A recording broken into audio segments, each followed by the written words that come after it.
मेरे विद्यालय का नाम राजकीय उच्च प्राथमिक विद्यालय शिवपुर है और मेरा विषय भारत का संविधान है। आज मैं यहाँ भारत के संविधान के बारे में अपने विचार साझा करने के लिए खड़ी हूँ। सबसे पहले मैं एक सवाल पूछना चाहती हूँ, क्या आपने कभी सोचा है जहाँ इतने बड़े देश में करोड़ों लोग रहते हैं, जहाँ अलग अलग भाषाएं, धर्म, परंपराएं और संस्कृतियाँ हैं, वहाँ इन सबको एक साथ जोड़कर रखने वाली ताकत क्या है? वह ताकत है भारत का संविधान। अब संविधान क्या है? संविधान दरअसल देश को चलाने का एक सबसे बड़ा नियम है। आप इसे ऐसे समझ सकते हैं जैसे किसी विद्यालय में नियम और अनुशासन होते हैं। यदि किसी विद्यालय में नियम और अनुशासन न हो तो पढ़ाई ठीक से नहीं चल पाएगी। इसीलिए हमारे देश के महान नेताओं ने मिलकर संविधान बनाया। संविधान कब बना? संविधान 26 नवंबर 1949 को बनकर तैयार हुआ, लेकिन इसे 26 जनवरी 1950 को लागू किया गया, क्योंकि 26 जनवरी 1930 को यह दिन पूर्ण स्वराज के रूप में मनाया गया था। इसीलिए इसके प्रतीकात्मक महत्व को बनाए रखने के लिए भारत का संविधान 26 जनवरी को लागू किया गया।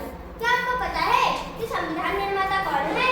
भारत का संविधान बनाने में कई सारे महान नेताओं जैसे Sardar Vallabh Bhai Patel, mister B N. Rau, doctor Rajendra Prasad आदि का योगदान था, लेकिन सबसे महत्वपूर्ण नाम डॉक्टर भीमराव अंबेडकर का आता है, जिन्हें संविधान का मुख्य शिल्पकार भी कहा जाता है।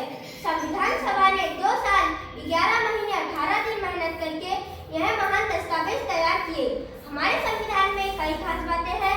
सबसे पहले यह हमें 6 मौलिक अधिकार देता है: समानता का अधिकार, स्वतंत्रता का अधिकार, शोषण के खिलाफ अधिकार, धार्मिक स्वतंत्रता का अधिकार, सांस्कृतिक और शैक्षिक का अधिकार, संवैधानिक उपचारों का अधिकार।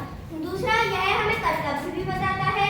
हमें अपने देश का सम्मान करना चाहिए, हमें पर्यावरण की रक्षा करनी चाहिए और हमें एक साथ मिलजुल कर रहना चाहिए।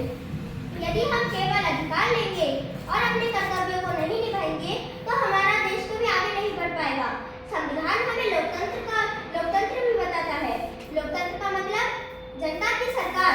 जनता अपनी सरकार वोट देकर चुनती है। जब हम 18 साल के हो जाते हैं तो हमें वोट देने का अधिकार मिलता है। इसी लोकतंत्र की ताकत को हम बिहार चुनाव में भी देख रहे हैं।